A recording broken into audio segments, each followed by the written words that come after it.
அனைவருக்கும் வணக்கம். Welcome to Kavina classes.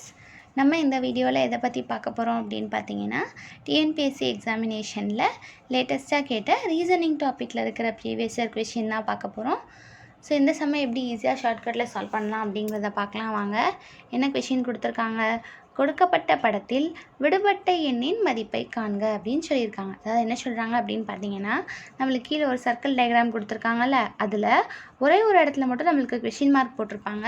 So அந்த இடத்துல என்ன நம்பர் வரும் அப்படிங்கிறது தான் நம்ம கண்டுபிடிக்கணும். சரிங்களா? ஸோ இது நம்ம எப்படி கண்டுபிடிக்கலாம் அப்படின்னு பார்த்தீங்கன்னா, இந்த இடத்துல கொஷின் மார்க் இருக்குது அப்படின்னா, அப்போது வெளியே சர்க்கிளில் இருக்கிற இந்த ரெண்டு நம்பர்ஸையும் வச்சு நம்ம வந்து உள்ளே இருக்கிற நம்பர் எழுதணும் அப்படின்னு அர்த்தம். கரெக்டாக? அப்படி தான் நம்ம பொருள் புரிஞ்சுக்கணும். அப்போது இந்த சர்க்கிளில் நம்ம எப்படி பார்க்கணும் அப்படின்னு பார்த்தீங்கன்னா, நம்ம 4ஆக பிரிச்சுட்டு இந்த ஒரு பார்ட் ஃபுல்லாகவே ஒரே லாஜிக்கை வந்து ஃபாலோ ஆகிருக்கும். அடுத்ததாக இந்த ஒரு பார்ட் ஃபுல்லாக ஒரே லாஜிக்கை ஃபாலோ ஆகிருக்கும். அடுத்ததாக அதே லாஜிக் நம்மளுக்கு இந்த பார்ட்டுக்கும் ஃபாலோ ஆகுது அப்படிங்கிறப்ப இந்த பகுதிக்கும் நம்மளுக்கு அதே லாஜிக் ஃபாலோ ஆகும் அப்படிங்கிறது தான் அர்த்தம். இப்போ அதை நம்ம எப்படி எடுத்தோன்றது புரியுதாப்பா? இந்த இடத்துல கொஷின் மார்க் இருக்குது அப்படிங்கிறப்ப அந்த கொஷின் மார்க்குக்கான ஆன்சர் நம்மளுக்கு இந்த கொஷின் மார்க்குக்கு வெளியே இருக்கிற இந்த ரெண்டு நம்பர்ஸை பொறுத்து தான் அமையும். கரெக்டாக? அப்போது இந்த குறிப்பிட்ட பகுதியில் தான் நம்மளுக்கு ஆன்சர் இருக்கணும். அப்போது மித்ததையும் நம்ம அதே மாதிரியே எடுத்துக்கலாம் இல்லையா? அதை வச்சு தான் நம்ம இதை பிரித்தோம். எப்படி நம்ம லாஜிக் எடுக்கிறதுக்கு பிரித்தோம் அப்படிங்கிறது புரிஞ்சிச்சு தானே? இப்போ வாங்க எப்படி எந்த மாதிரி அடிஷனாக சப்ராக்ஷனாக என்ன பண்ணி போட்டிருக்காங்க அப்படிங்கிறத கண்டுபிடிப்போம். ஸோ இந்த இடத்துல நம்மளுக்கு 1 அப்படின்னு எழுதியிருக்காங்க. அப்போது 5, 4 இந்த ரெண்டு நம்பரை வச்சு தான் நம்மளுக்கு 1 அப்படின்னு எழுதியிருப்பாங்க. எப்படி 5ஐயும் 4ஐயும் வச்சு 1ன்னு எழுதலாம்?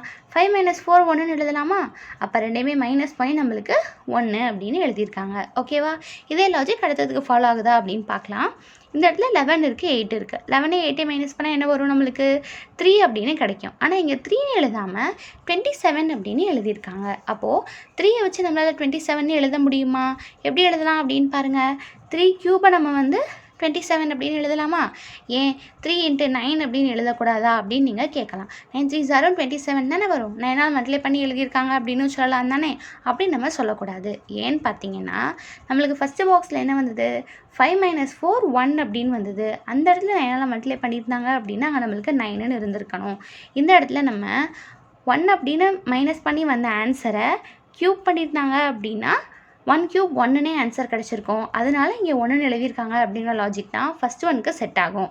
ஸோ நம்மளுக்கு லாஜிக் 3 நம்மளுக்கு கொடுத்துருக்க மிச்சம் 3க்குமே ஒன்று போல் வந்தால் தான் நம்ம கண்டுபிடிக்கிறதுக்கும் எடுத்துக்கணும். அதனால தான் இங்கே 3ஐ க்யூப் பண்ணி எடுத்திருப்பாங்க அப்படின்னு நம்ம எடுத்துக்கிட்டோம். சரிங்களா?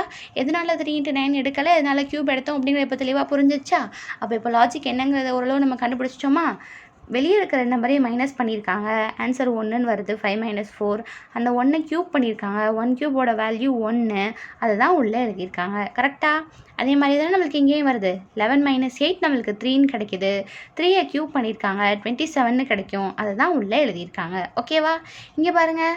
7 - 2 என்ன வரும்? நம்மளுக்கு 5ன்னு வரும். 5ஐ க்யூப் பண்ணால் என்ன கிடைக்கும்? 125ன்னு கிடைக்கும். அதை தான் உள்ளே எழுதியிருக்காங்க. அப்போ லாஜிக் 3 இதுக்குமே சரியாக வருதா? இப்போ நம்ம கண்டுபிடிக்க வேண்டியதுக்கு பாருங்கள். 9 - 3 என்ன வரும்? 6 அப்படின்னு கிடைக்கும். 6ஐ க்யூப் பண்ண ஆன்சர் என்ன வரும்?